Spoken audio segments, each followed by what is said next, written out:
On Dubai Eye 103.8. Indeed, we are. Absolute pleasure to have you with us over the course of the next 60 minutes, starting up with Virtuzone. We do this each and every Thursday, giving you advice on how to start up, how to scale up, and how to, of course, make a long-term success of your business. Success Spotlight coming your way in just a few moments' time. But first up, it is a warm welcome to the boss, the chairman of Virtuzone. Neil Petch is alongside us. Mr. P, a busy old week. Is there a single week that goes by that Virtuzone is not busy? And that we don't talk about the traffic, because, my Lord, the traffic at DIFC this week. Just got to remind ourselves it means more business, more customers. But yes, it has been a fantastic week. And you know, these announcements from the government, they don't just happen willy-nilly. They were probably planned 2 years ago. And I think there's a raft of them coming in our direction. And I think the momentum is going to continue to build. Extraordinary figures. 500 million dirhams, being pledged midweek as well. Other new funds being set up left, right and centre. One common theme: entrepreneurial spirit, encouraging people to set up. Yeah, and we're always looking. Look, the competition in our market, probably, Greg, like yours, is tough, and that's good. It keeps us on our toes. But we do like to look for the apples higher up the tree. And so I think that there are several, over the last few years. We've had the Abraham Accords. We've had people moving over from Britain and Australia and South Africa because we did so well with COVID. Now I think that the Web3 space, what used to be called the crypto space, but we don't call that anymore in case we start getting worried, that seems to be coming back again, and people are really coming in with big initiatives that governments are getting behind. So it's legitimizing it. It's using the technology that was developed in a little bit of an entrepreneurial way. And so that's going to be really good. That's going to be a new market for us. And watch out, every day I walk past our office has this amazing picture where people in flowing wedding dresses, just constant stream of them every day, probably looking to marry you, Tom. But, we just see, and more Chinese people. So I think that's the next one.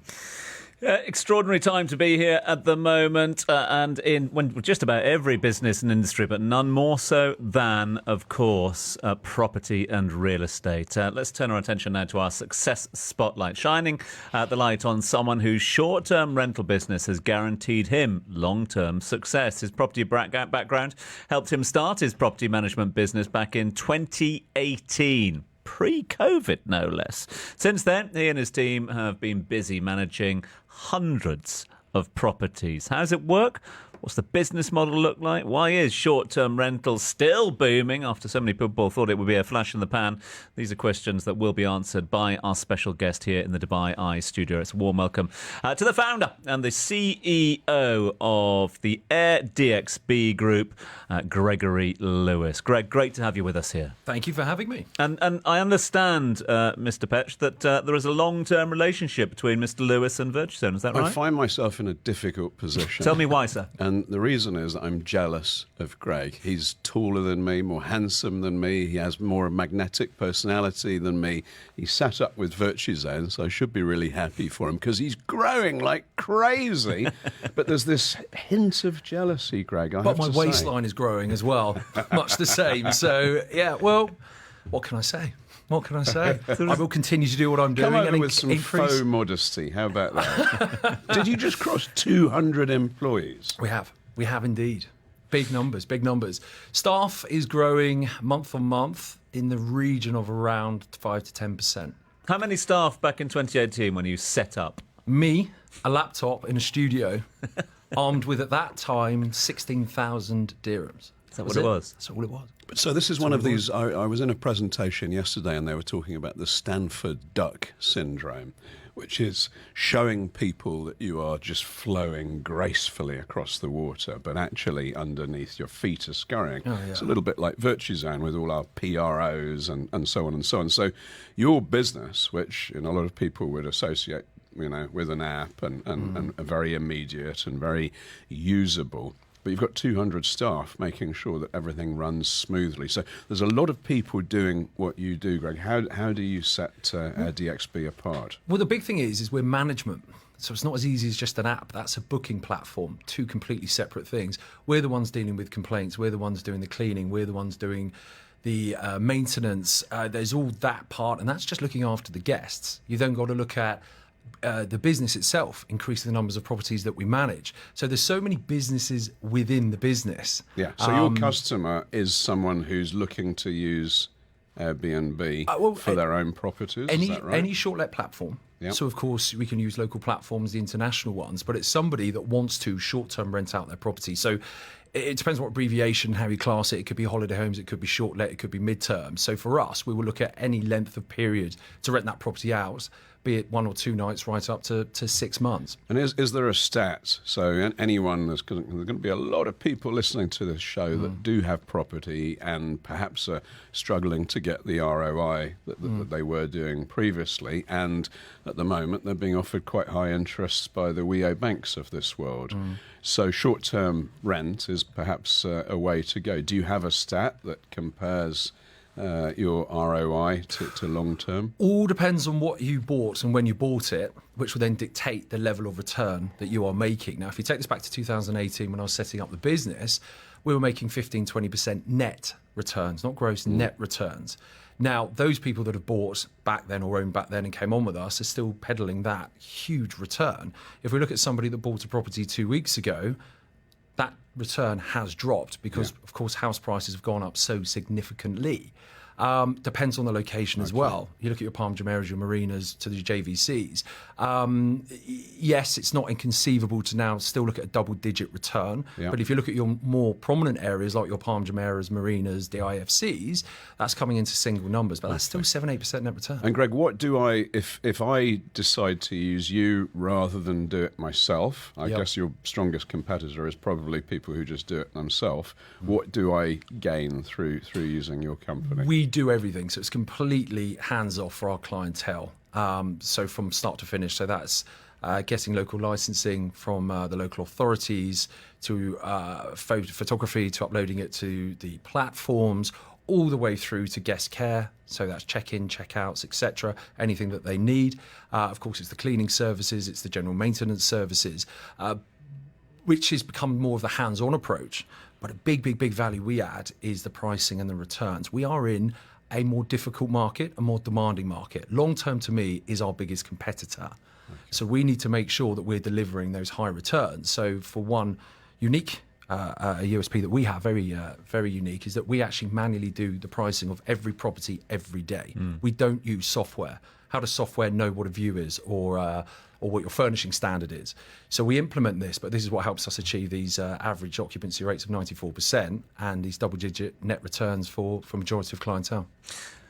Talk to me about the double jeopardy here, because 2018, obviously turning your back on a successful career in property, to go it alone, to set up on your own, but equally, or focusing on a sector of the market that hadn't really established itself here as well. It's a little bit of a leap of faith, but you obviously saw something in the market about short-term rental. Yes, it became a buzzword in the last 2-3 years, etc., maybe a little bit before, but 2018, it was still very much in its in this nascent state. So give me an idea as to thinking that's a eureka moment for you. You went, yes. Yeah, it was tough. It was tough because your main competitor was long-term and you're getting checks up front. So trying to demonstrate to a client that this is the route to go.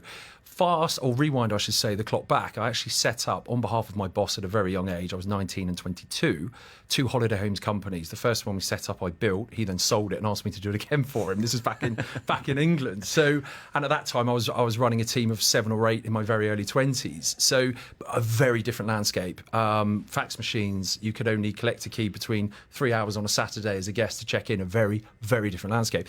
I left the real estate brokerage situation because I saw a lot of investors, a lot of empty property, and no one knowing what to do with it. Yeah. At that time, Dubai was the 4th most visited city on the planet. It had been legalised to short-term rent, and Airbnb, to name that platform particularly, wasn't known here but was gathering the momentum. So I just connected the dots and said, hang on, well, why aren't we going out to these investors and offering a different line of income? That's even before I looked at the level of income that could be achieved. You then start working that out because there were so few holiday homes here. When I went into it, and again, a pinch of salt, because you can't find the exact figure, but there were about 3,500, 4,000 holiday homes. That was it in the city. Now it's around 25,000. And Greg, how do you build your brand? I get that obviously word of mouth and customer satisfaction is hugely important. Do you invest money in building the brand itself as well? Yes. And we're doing a lot more in the last year, namely because I'm comfortable with what we're doing, the direction it's going in. COVID's behind us. It's definitely become a thing in Dubai. The press are all talking about it. A lot of competitions come online, but we're now seeing a lot of this competition actually giving up, which is very interesting because it's very demanding. We're putting a lot more money into it. Now, I'm very, very big on the word simple. Simplify, simplify, simplify. So from a marketing perspective, we push forward and we push hard our USPs. And there's 3 to 5 of those, and we stick to them. Stick to what you know. Now, in the sense of marketing in general, we actually have expanded the company out where we have our own interiors company. It's not a department. Our own wrapping company. And our own now brokerage. Wrapping. Singing, you have a singing company. Of course we do, yeah. Yeah, we sing for our guests. Wrapping this vinyl plastic. Move aside, run New DMC. kitchens. Yeah, new kitchens, new bathrooms, Lovely. furniture. We can wrap anything. We can wrap you. Wow. You know, we can do it all. So that's open. We've also now opened up brokerage as well. So without even realising, last year I did or advised on 78 deals, and that's just being asked for opinion. So we've now developing the company, AirDXB Group, now out into 4 different companies because of the serious demand. So for Virtuzone loves that. 4 new companies. 4 new companies. 4 new companies. I mean, Keep growing, Greg. keep growing. I mean, talk to our interiors team. They've done over 500 projects. 500. As we're going to take a short little breather here, but we want to get more information in just a few moments' time. Questions are coming in. We are in conversation with the founder and the CEO of AirDXB Group. He is a rap god. He's with us all the way through till past. Yeah, big thanks to you all for your text messages. Keep them coming in, 4001. We're in conversation here, myself and Neil Petch, with the founder and the CEO of AirDXB Group, Gregory Lewis. Greg Lewis is with us here. Greg, really appreciate you sticking around with us. I mean, you've eloquently talked to us about the early days of the company, the building of the company. Here we come into 2024. Property market still booming. Demand out there for real estate. Demand out there for square footage as well. What's the future of AirDXB look like? What does 2024 look like for you? And what are the sort of ambitions taking it forward? Growth, more growth. For me, it was about getting the company right and getting it on the front foot to be able to move forward and grow. So it was getting the right staff in, it was slowing that process down and bringing the right people in. Our staff retention is 99% year on year, which is fantastic, but it's about getting the right people in. It's then appraising different parts of the business and what we feel we can capitalise on. So different, as I say, companies are formed, which is the interior design, which is the wrapping, which is the brokerage element, and it's about pushing those out and then offering that complete service to our customers. But for us, it's about doing it right, slowing it down. We're not in a rush. This is what I like about approaching it in this manner. We have AirDXB, the management company, which is doing what it's doing, and it gives us that time to move forward. So for us, it's about expanding the disciplines that we have, which we have started, and we will continue to do it. We're always refining the processes within the management portfolio. We're growing our portfolio 10.8% month on month. We track 20 competitors, and we are by far outperforming any of them. And in fact, out of those 20 competitors, only 4 of them are retaining or growing. What about regulation? A lot of people talk about regulation and, you know, the changing of the goalposts, etc. It is an evolving market at the moment. Things are changing, a bit short-term rental, a bit long-term rental, buying, selling, renting, etc. Are you happy with the way that things are sort of being dealt with in terms of the framework and the registration, the regulation around at the moment, or could more be done? I think it's perfectly fine. I think if you compare it to other cities around the world, there's a lot more diligent in comparison. There's a lot of grey areas if we look at the West. There's a lot of other countries that just don't have any legislation. What I love about it here is you know exactly what to do, so there is no room for error. I think it's very straightforward. The information that they require is easily obtainable, but I quite understand from a security element, from a knowledge and understanding element, this information needs to be provided, and I absolutely back it. I think it's fantastic. The nice thing is as well is it does keep out the toe rag, should we say. In terms of the sort of the renters as well. I mean, you mentioned a little bit earlier on, and as did Neil, about, who are your sort of biggest challengers. And he said maybe it's people that look to do this themselves, manage their own properties, etc. You mentioned, no, it's more to do with those that are looking to buy, rent, long-term, etc., as opposed to short-term.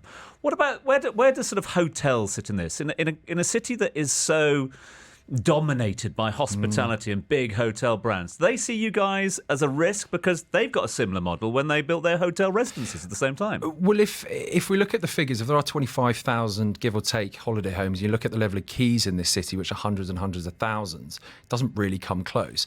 It's a different market. Yeah. I see a lot of people that weren't considering to come to Dubai en route to Australia, but realised they could get accommodation at a certain cost and decided to stay for 2 or 3 days. It appeals to families because they like the idea of having separate utilities, larger rooms, kitchen facilities, all of this sort of thing. And we are seeing a strong increase in families that are staying with us. So is it competition? Not necessarily. Is it bringing a different segment to Dubai that may not have considered it? I believe so. What's your trick so far as, so again, if I'm thinking to put my properties, you can tell, Tom, that I'm thinking to put my properties over with the young man here. Well, we hope you do by the end of this chat. What's the way that that you help me get my properties show on more searches and searches to the right people? That's private and confidential. I mean, we worked hard. It's my trick of the trade. I was about to say, what is this? What is this? Well, it's true. We've worked very, very hard. There's a lot of different things that we do which trigger certain algorithms within certain booking platforms, and that is things that we've worked on over years and years and years. I mean, that is our value. This is why we hit 94% occupancy rates and things like that. But the world is our audience. You look at the level of nationalities, we've had well over 100 come through. So you have to push out on the mainland, the main channels. But the big thing is competition. Competition is getting more severe. So the quality of your product, the interior design, how many guests actually read about the property is minimal, and we know that. They're looking at the pretty pictures. So you need to invest appropriately in the property to make sure that it is the interior is correct and it's visually correct. So one of the tricks we have in particular, we upload 70 to 80 photos of any apartment. Now what we're doing is demonstrating exactly what it is, what the guest is booking, and that we've got nothing to hide. We're proud of what we're doing. So there's these certain things that you've got to consider. I would say it's more about the product that the client has, beg your pardon, the owner, about getting that right. You get that right, you've got an entire world that is looking at Dubai at the moment. And as long as you're with the right managing agent that is then supporting the guest care, etc., then you will do well. So you come across as a really likeable bloke. Can you let us in? He really wants to get his property with you, doesn't he? I was about to say. Let us into your management style. What would you say is your strongest point and your weakest point? Okay, we have a... you personally. Me personally. Yeah. So what I have, it's written above the office door.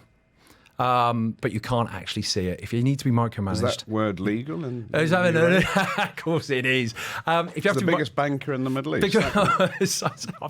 Apparently so.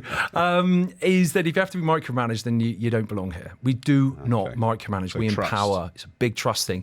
Our office square footage is very small in comparison to the size of the staff that we have, because our business is out in Dubai, in the great beyond. It is not in an office. When you think of what we do, it's very hands-on. We empower people. We treat them like adults.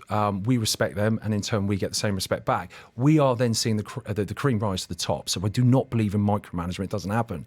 But the general ethos, and especially in what we have and what we have to do is communication. Any business will say that, but because we have so many moving parts, it's a domino effect if something's not right. So it's refining those processes and helping and supporting those members of staff to get there. But I think and has this been thought through by you, or has it just came naturally? It's evolving. Okay.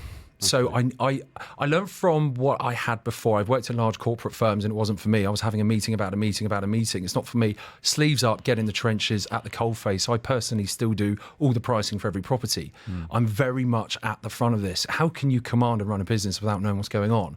So that's one thing that I do steadfast on, even though my GM will be very frustrated because he wants to take full control, but I need to know what I'm selling. I need to know the direction that this company's going. So I love it. Great name, great concept, great boss as well. Greg, we could talk for hours, but unfortunately out of time on this occasion. If people want to find out more about what you and the team do, what's the best way for them to do that? You can contact me our website, -dxb.com. All our contact details are there, and we'd love to talk to you. Greg Lewis is the founder and the CEO of AirDXB Group. Thanks so much indeed for your time. Thanks very much indeed for not giving all the tricks of the trade away to Neil. You see, I know he's off to set up his own. Wanting more, Greg. I learned from the best. You know what happened next? Tomorrow. He'll be down at Virtuzone setting up a management property company, won't he? Don't give him ideas. Stop that. Greg, bless you, mate. It's great to see you. Thank you so much very indeed. much, gentlemen. Have a very successful 2024. Gregory Lewis, founder and CEO of the AirDXB Group. This is Starting Up with Virtuzone. Your ARN News. Good afternoon.